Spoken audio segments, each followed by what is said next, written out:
This is Tom Scott's Podcast Express. Conversations about music, movies, politics, art, and a whole lot more with some of Tom's very special friends. Without further ado, here's Tom.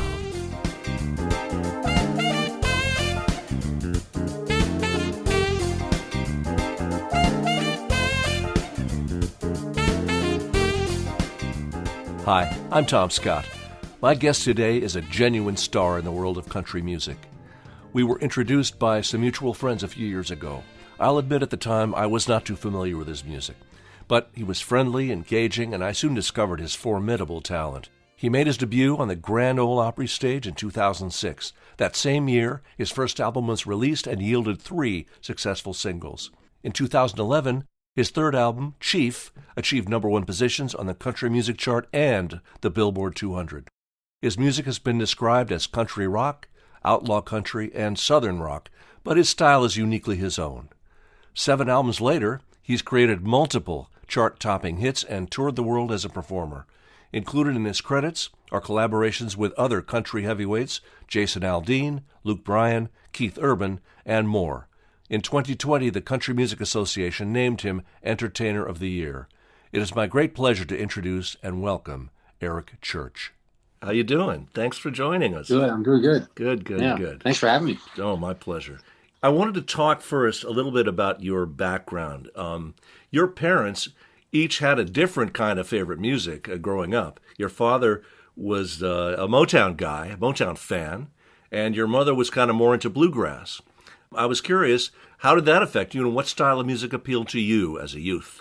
I think there's a commonality in all music that you can, it doesn't matter what you grew up on. What I found as I've got older is there's something about music that appeals to a part of everybody's soul. And I think that, for me, growing up to have, first of all, obviously there's a real big playing field between bluegrass and Motown. And I was able to kind of, explore my own path between those two genres. But I remember I think I was 14, 15, and I went to my first concert. We had an adult chaperone, but it was really the first time that, 3 or 4 or 5 kids went to a concert that my personal parents weren't at. And it was AC/DC in Charlotte, North Carolina, Back in Black album. Right. And I've never seen anything like that. And it was the first time that, I don't know, I had been moved before with music, but I thought, damn, there's something, I can feel this. I can feel it. And so that was one of the first times that music, I don't know, just moved me. And from there, I as I got older, I formed a band in college and got into more progressive stuff and across genres. But that was the first. I know that's probably, more, what a lot of musicians would say is kind of basic rock and roll, now AC/DC's 3 chords and they just do it better than anybody else. But it just moved me. When Angus came out and I don't know, I felt it. You felt it. That says it all, really. I know what you mean. Even though I'm thought of like as a jazz guy, pretty much, or a pop music, whatever people think I am. My first love was folk music. The Weavers, Burl Ives, Pete Seeger, Josh White. Yeah. I was Dan Fogelberg. Well, I recorded with Dan once. I played on one of his records. Yeah, it was awesome. So, I'm with you, man. It's something just touches you, and it doesn't matter what style it is. It just does. Yeah, that's right. Yeah, that's right.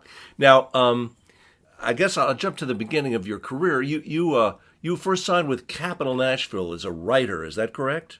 I signed with Sony Nashville, which is the publishing company there, as a writer. Okay. And then Capitol Records signed me from that. So I signed, I signed to be a songwriter. I came to town to be a songwriter, and I started writing songs 5 days a week. And what people don't realize in the world, they don't understand the level of talent that the Nashville songwriters, and you say the same about LA and New York. I would argue that Nashville is the best. as far as how they write. I would not dispute you either, because in terms of songwriting, come on. The honor they have to their craft. I learned so much. I thought I was a good songwriter when I came to Nashville, Tennessee, and I was shit. I mean, I could not believe how much I had to learn from those guys. And I treated every night out on town. I would go to, these open mic nights, right, or I would go to these nights where these hit songwriters would play, but I wouldn't go to get up there. I would go to sit in the back and listen to what they hadn't had recorded yet. They were all hit songwriters, but I would study, and I would go, God almighty, the way they would turn a hook, the way they would get to the bridge, the way, and everything. The craft of songwriting. It is a craft. If you truly, and I say this even back, Bob Dylan. I mean, listen to, it's a craft. He's not just writing, nonsensical lyrics. I mean, there's a craft to all that. So right. I would say that's what I learned the most in Nashville when I got there is these guys are the pros of the world. And I tried to commit myself to that. Right. So how long did you say you went as a songwriter? How long was it until your singing career began to, bubble up there? It was about a year. I mean, what I kept finding that was interesting is I would send songs to all these. I'd try to get George Strait and all these guys to cut my songs, and the labels would always come back and go, well, it sounds like it's his song. And it sounds like it's personal. It sounds like, and so eventually it was Capitol that came in and said, hey, we've heard like 10 songs from this guy, and they've all just about been cut by our artist. So we're intrigued. Yes. Who is this Who guy? the hell is he? Yeah. Right. So they said, would he play a show? And I grew up playing shows. I mean, the one thing people, in the world we live in now, The Voice and American Idol, I personally don't believe in all that. And I'll say why, because there's something about chops. And, I've played in the place where you get feedback for the first 30 seconds and you got to fix it. And, there's something to that. There's something to earning that. And I grew up in bars and clubs. So when I went to Nashville, I kind of left bars and clubs, and we were doing pretty well. We were making a decent living in a very small place, And I went to Nashville to be a songwriter. So when they said, hey, would he want to play a show? I thought, I'd love to play a show. I haven't played a show in a year, So I went and played a show, and it's ironic that it just took that, it's one show. And Mike Gungans, who's the head of Capitol Records, Universal now, but he came out and said, the last song was a Death Row song called Lightning. And it's a dark and dreary and just not something you would ever want to play. And I played that last, and he said that's when I decided to sign you, because nobody would play that. Just because you had the guts to do it, kind of thing. Right. Wow. And I said, yeah, so and that was it. So we kind of went from there. But honestly, I mean, I spent that night just going, man, I'm just glad to be on stage again and playing. And you enjoyed it. I mean, you were happy to do it. Yeah. You didn't shy away. Yeah. That's awesome. So I just want to back up a second. How difficult was it to get signed as a songwriter with all this competition and all this great writers out there? Well, I mean, the thing about Nashville, as you know, I mean, or anywhere, New York, LA, I mean, God almighty, the talent that's there just playing on a street corner is incredible. I mean, I've heard some of the greatest musicians I've ever heard in my life at a bar or club on Broadway in Nashville that I have no idea. There's no rhyme or reason to why those guys don't end up, household names. I don't know the answer to that, but I think for me, it was kind of hard. I mean, I started, I took a nighttime graveyard shift job at the Shop at Home Network, which I wouldn't recommend for any sane person. And I would work all night only because I needed to take meetings and write songs during the day. Sure. So I would sleep, during the afternoon, probably, and that a few hours. I mean, it was just kind of a grind, but that part, again, I go back to, there are no shortcuts with this, in my opinion. You have to do that. I tell all young artists now, those shit gigs in Amarillo, Texas on a Monday night for 9 people matter more than you think they matter. Yes. They matter. Yes. And that's what I've tried to that's the way I came up. I know it's a new generation now. I'm getting a little older, but I don't believe you can skip those steps, because I think if you skip those steps, there is a moment in time that you will regret that. And I'll bring this to where I'm at now. I am playing the National Anthem at the Superbowl this Sunday. And you don't want to walk into that going, I've never played anywhere. I've never done this or that. That's right. You want, that's a hard ass song to sing anyway. Oh God. But you want to know that I played stadiums, I played bars, I played clubs, I've grinded, I've at least put the work in to do that. That's right. So I think that matters in the heart and gut and soul of every performer. Oh man, I couldn't agree more. And this is why, when you were saying earlier about American Idol and The Voice and all these places, they look like they're manufacturing singers before they're ready. I mean, come on. That's because they are. I mean, but the real disservice, Tom, they don't know that. These people, but they don't understand. I mean, I set my own gear up. I plug my own, right. It's just, you got to do that to go. I mean, why's the left speaker not working? We had the JBLs on sticks. So you got to know, why is that guy not working over there? So, stuff like that. I really believe that matters. I really do. I tell all young artists, go play, go do your thing. Anywhere, you'll find yourself. You will find yourself there. Right. Because I did. Right. That's where I found me. I couldn't have. I could have went on American Idol at 19, but I didn't know who I was. Right. I found myself on that path and that journey. And it's kind of that unproven thing. It's only everybody who are legends in any industry in music have done that, from the Rolling Stones to the Beatles. That's what they've done. That's how they got there.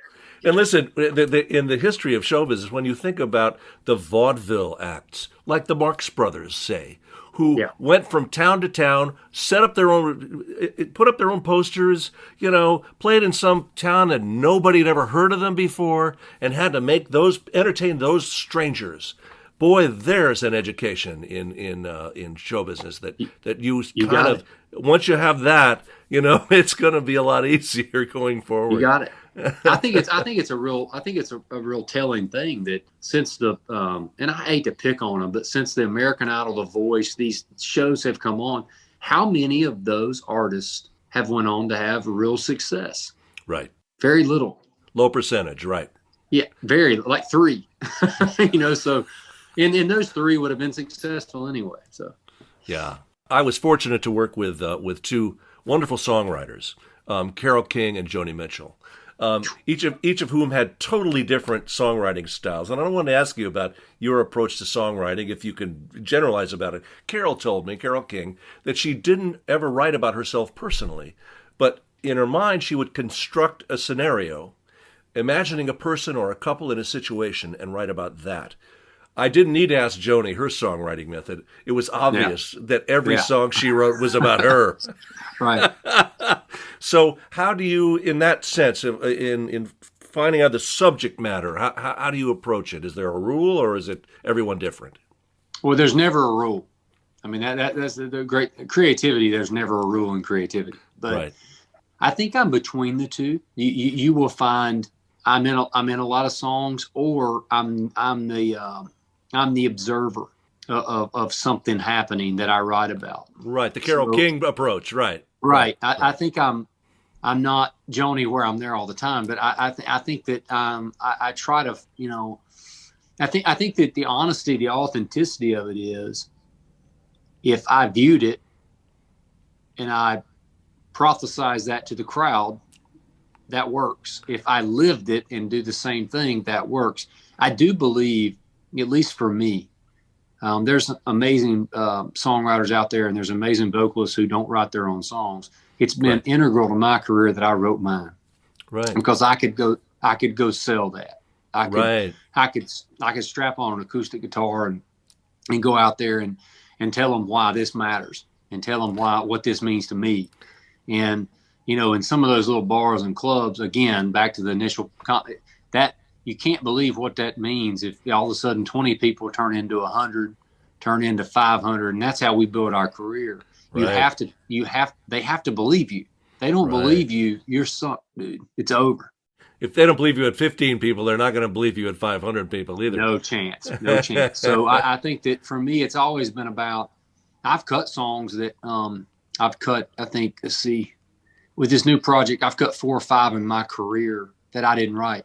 That's all. Just 5. That's 4 it. or 5. Yeah. Oh, wow. Yeah. So we've done about, I don't know, now we've done 80 or 90 songs or maybe more, but that's all that I've not been a part of. But those are the most important because they have to believe that they thought I wrote it. They thought it was. They come from that place. Yep. That's it. Right. I got to be able to go out there and do that. So I think that's the big thing for me is when I stand and when I'm writing a song or recording a song, I always think about performing that song because that's the real payoff. I mean, you can have the greatest track of all time, but if nobody ever hears it, who gives a shit? You know, it's about nobody. It's about being out on that stage and doing that and having people react and moving people and having that emotion and that change but emotionally.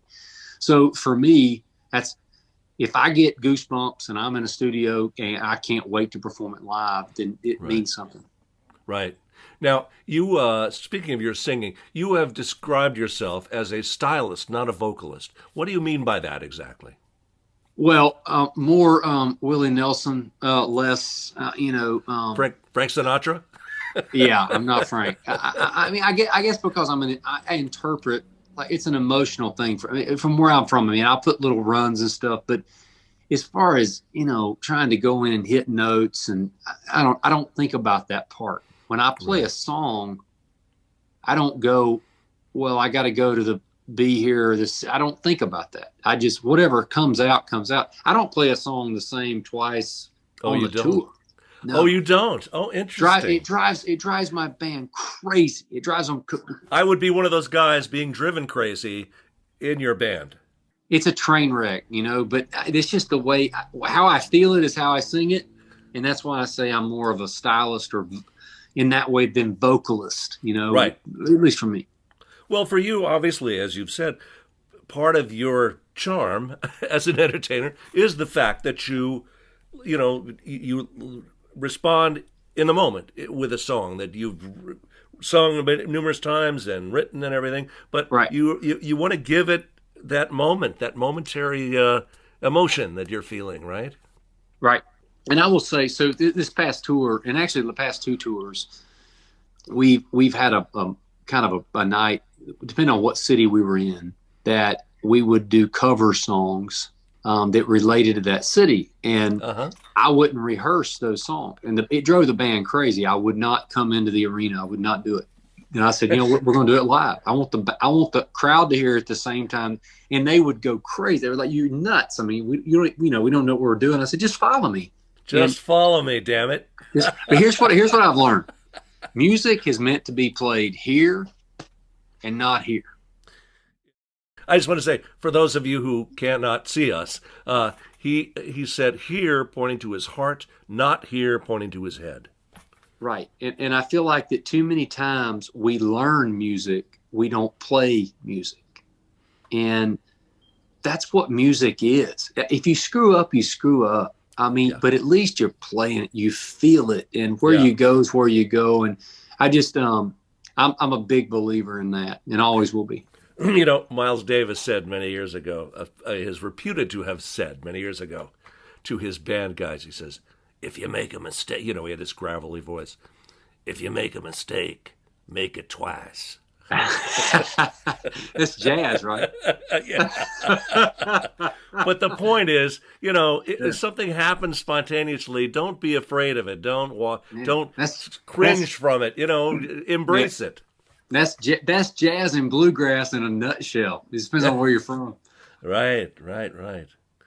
Oh, my Lord, this is fun. I wanted to ask you about this because I saw an interview with you where you were asked whether you went on social media to check out the reaction to your music. You promptly replied, I don't even know how to get onto social media. I don't. I thought that was pretty funny. Do you ever wonder what people are saying about you and your songs, or does it just not concern you?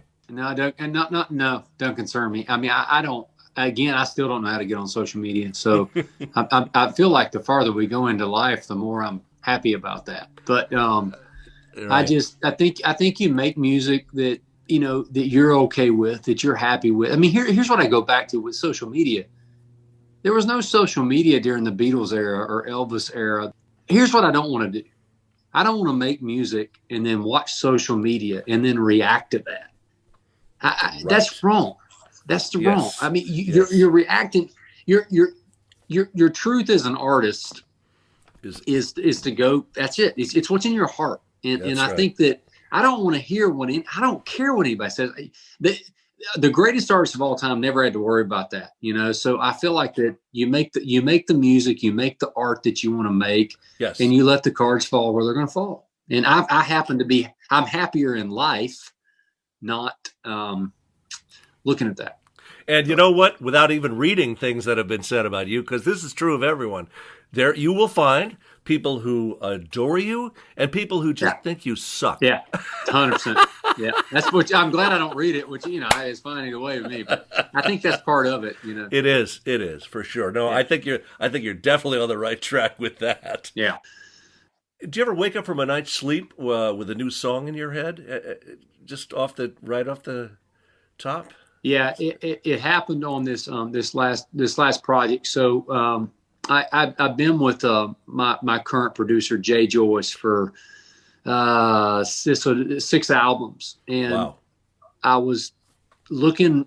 The last album we made before this new project was called Desperate Man, and it was a struggle. We started to, in my opinion, hit the end of the road. It was just hard record to make. It's the best way I can say it. Any particular reason? It just felt like every song was pulling teeth. I mean, not really. Just hard.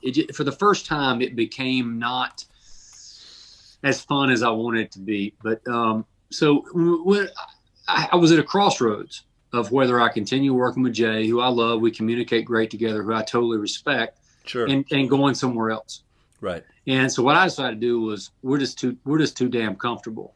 And before, we've been desperate, and we've just been uncomfortable. Hungry. And that uncomfortable.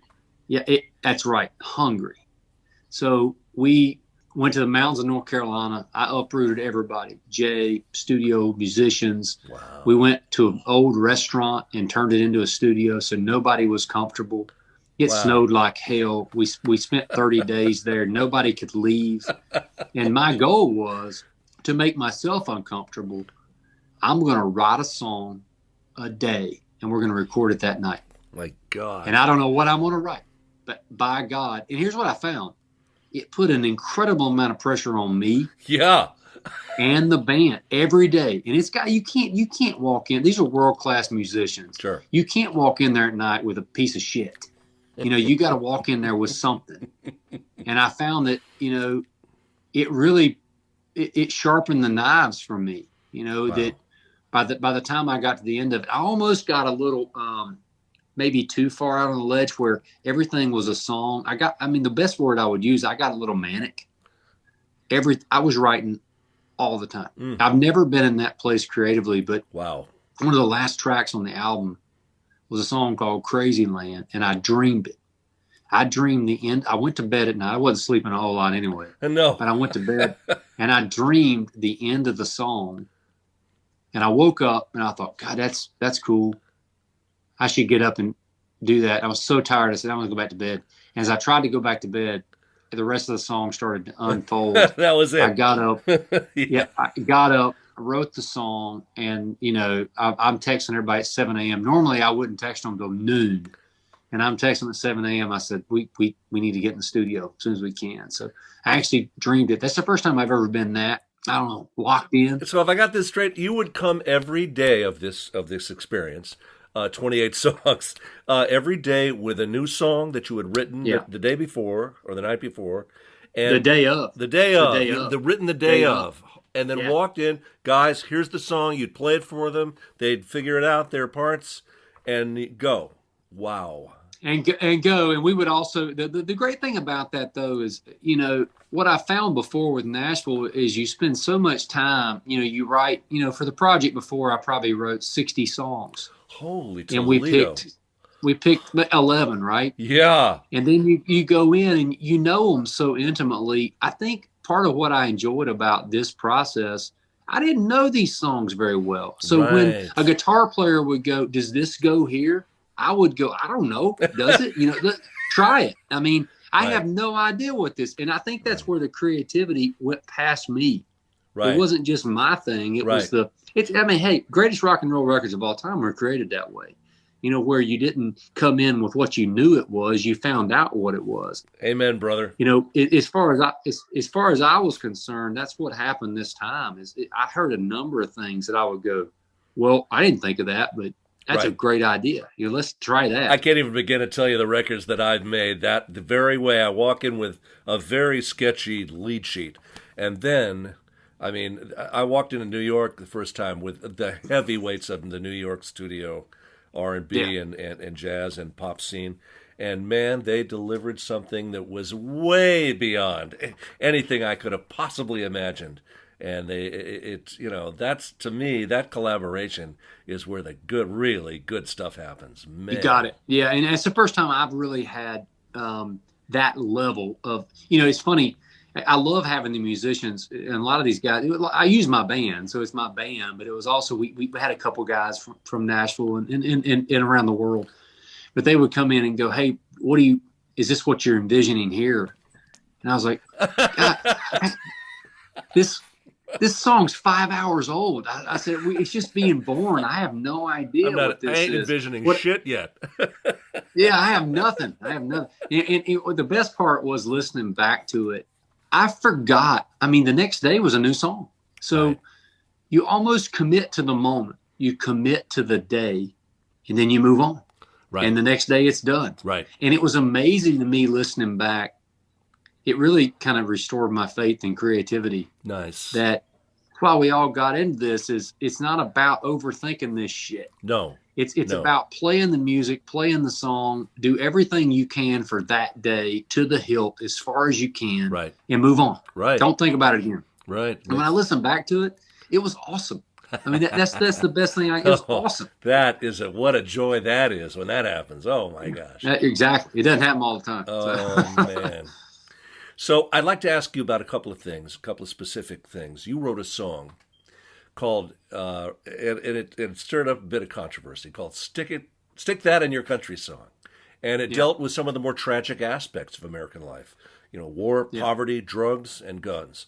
Ironically, it preceded the spectacular, if I may use that word, unrest that was unleashed in this country a short time later. Yeah. And at that point, its message became even more significant. Do you think you were seeing into the future, or did you just see what was happening before it really bubbled over into the headlines? Probably both, but I would say that the one thing that's been maybe the worst part about this COVID deal is we've surrendered what unites us for what divides us. And what united us, I mean, I think about concerts and sporting events and going to Vegas with your buddies or dinner with your friends. All that is you can't do. Right. Versus we're Republicans and we're Democrats. Ugh. And I'm a musician, dude. So I look at it and go, that's part of the problem here. Yeah. Is when I'm playing for 20,000 people or 500 people, I don't know how many people in that room are Republican or Democrat. But when I play a certain song, they all throw their arms around each other's shoulders and they sing the same lyrics. That's right. That moment of unity has been surrendered. And I think that's the most dangerous thing that's happened in this country. And we have to get back to what unites us versus what divides us. It's just best way I can say it, as I stand out in front of everybody, we got to get back to that. Amen, brother. Amen. That it couldn't be said any better than that. Absolutely. You have been an active advocate for cannabis. Tell us how that came about and where you're at with that. Well, how it came about's somewhat obvious. Consumption. But it's always been something for me that maybe I'm taking a page out of the Tao of Willie Nelson's book, but it's just always it's always been insane to me that something like that could be illegal, but then alcohol and all these other things wouldn't. And I think that there's a ton of benefits going forward. Not only financially for the country or for states, but I just think it's medically, it's a responsible medically everything. I just think it's unfair that we put restrictions on something that has proven to be very beneficial to a lot of people, and to make that illegal bastardizes a lot of people that it shouldn't. And so that's the way I look at it. I know people that have gotten incredible results. I know everybody will dispute stuff, but I know them personally that have gotten incredible results from either cannabis or CBD or whatever it is. Whatever. I just think to just arbitrarily go, well, we shouldn't do that, is very antiquated thinking. So for me, it's been something that I've promoted for a while and will continue to do so. Right. And slowly but surely, the states one by one are coming around to. They are, and they're, because of money, they're going to continue to come around. Money's going to win every argument. Boy, you got that right. Isn't that funny? Well, whatever. Welcome to capitalism, ladies and gentlemen. So, can you elaborate on your decision to sing the national anthem at the Super Bowl? And so this was something that was not, prior to this year, it was not on your schedule to do this. I swore I would never sing the national anthem. And I've always qualified it with except the Super Bowl. And I've only said that because your best chance to, make a difference is and for me, it really came from two things. One, the Capitol riots. When that happened, I could see the division. I'd never seen anything like that. I'm 43 years old. I've never seen anything like that. None of us have. Right. And I'm not a political person. I honestly, Tom, I don't mean this politically. That broke my fucking heart. And, for me, I thought when the Super Bowl, they asked me just after that. Right. And my answer would have normally been no chance. Right. There's no win here. Yeah. All I can do is break even. It's either lose or break even. There's no win. And then, because of the Capitol riots and then the way they presented it. So Adam Blackstone, who's an incredible producer, he works for Jay-Z's Rock Nation company. He's a composer, really smart, really good. Right. He said, he presented it and he goes, I have a track I want you to listen to. And if you ever heard Jasmine Sullivan, that's why I've heard her name, but I've not heard her. And he said, I'm a Caucasian country singer. She's an African-American R&B singer. Right. And he presented it that way. Right. He said, this country needs two different things. Right. It's about showing unity. Right. He said, I don't give a shit about your political beliefs. And I said, well, I don't know that I have them. I wouldn't tell you anyway. He goes, yeah, that's right. He said, I want you to understand that what we're trying to show here is two different perspectives. In a duet, a duet's tough on any song, but on the national... Are you going to let her do And the Rockets' Red Glare, the high notes up there? Absolutely. I want to stay out of her way, best I can. I want to, but that's just, so what's interesting about it, here's the way he presented it. I thought this was interesting. He goes, this is going to be its own, its own moment of trying to compromise, because when you do a duet, nobody gets the key they want. If you're a guy and a girl, right. We're both. I'm compromising, she's compromising, so we can meet in the middle for what it is. You reminded me of all those duet records that people do, a guy and a girl, Tony Bennett and whoever, and the arrangers. I've been arranging some of that stuff from time to time, and the problem sometimes you actually have to modulate between verses to accommodate the ranges of two different singers. I don't think you can get away with that on the national anthem. I think you got to stick to one key. You got to stick to one key. B flat. We're gonna be in B flat. Everybody playing along at home. If it's gonna be B flat. That's right. It was. But when I heard it, I thought this track that was made. Yep, it was a total sketch, and then Adam said, "I want you to come in and play guitar, and kind of replace the guitar part and do your own thing," and I did. Cool. So I was able to get my hands on it from a guitar standpoint, right? Which matters when you're listening, just to give more, just more thing in there. Will you be miming your guitar part or just?